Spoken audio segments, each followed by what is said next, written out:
যে অবদান এবং ওনার সরাসরি তত্ত্বাবধানে এই দলটি এই ছাত্র সংগঠনটি জন্মলাভ করে।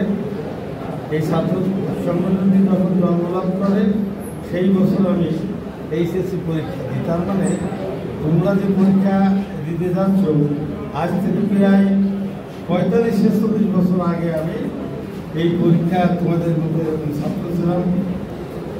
সামনে পরীক্ষা, বেশি কথা বলবো না, আল্লাহর কাছে দোয়া করি। তোমাদের অনেক লেখাপড়ার সমস্যা হয়েছে। গত বৈষম্যবিরোধী ছাত্র আন্দোলন এবং সরকার বিরোধী আন্দোলনে তোমাদের ভূমিকা শুধু নয়, এদেশের ইতিহাসে ছাত্ররা স্বাধীনতা বিদ্রোহ থেকে শুরু করে সকল আন্দোলনে ছাত্ররা অগ্রণী ভূমিকা পালন করেছে। এদেশের আন্দোলনের সূতিকাগার হল ঢাকা বিশ্ববিদ্যালয় সহ বিভিন্ন বিশ্ববিদ্যালয়গুলো।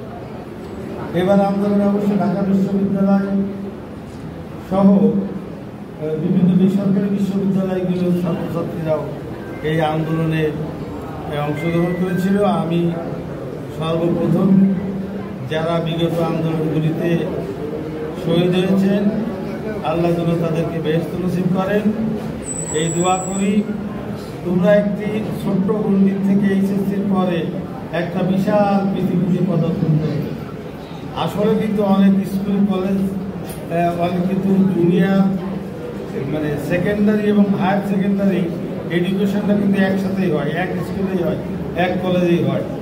আমি মনে করি তোমরা একটা ছোট্ট গণ্ডিতে লেখাপড়া করেছ, একটা বিশাল গণ্ডিতে তোমরা পদার্পণ করবে। তোমরা শিক্ষিত এবং সচেতন সমাজ। অবশ্যই তোমরা রাজনীতি না করার কিন্তু কোনো ক্রেডিট না। তুমি যদি রাজনীতি না করো তাহলে দেশ এবং দেশের মানুষের প্রতি যে মমত্ববোধ সেটা থেকে তুমি কিন্তু বাইরে থাকবা। অতএব একটা বিশাল গণ্ডিতে যখন তোমরা যাবে তখন তোমরা শহীদ প্রেসিডেন্ট জিয়া রহমান সাহেবের আদর্শ উনি কী করেছেন বা অন্যান্য সেই আমি আশা করি যে তোমরা যখন রাজনীতি করবেন একটা বিশ্ববিদ্যালয় প্রাঙ্গনে অঙ্গনে দিয়ে যখন তোমরা রাজনীতি প্রস্তাব দেওয়া তখন তোমরা ছাত্রদলের পতাকা তলেই আসবা, এইটা আমি আশা করি।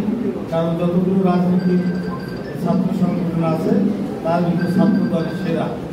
যদিও আমি মনে করি যে এখানে যে গত বেগম জিয়া প্রথম নেওয়া হলো সেগুলো কিন্তু ছাত্রদলই সারা দেশে তারাই এটাকে মোবিলাইজ করে বেগম জিয়াকে যেখানে ক্যারিজমেটিক যোগ্যতার কারণে তাদের পলিসির কারণে কিন্তু বেগম জিয়া ক্ষমতা এসেছিলেন। ইতিমধ্যে আমি মনে করি যে ছাত্রদল সহ বিভিন্ন রাজনৈতিক সংগঠনের রাজনৈতিক নেতা এবং দলের ধরনের কারণে এদের অনেক অবক্ষয় হয়েছে। আমি আশা করি যারা ছাত্রদল করবে তারা তাদের যে হারানো গৌরব, যেটা ইতিমধ্যেই রাজনীতিবিদদের কারণে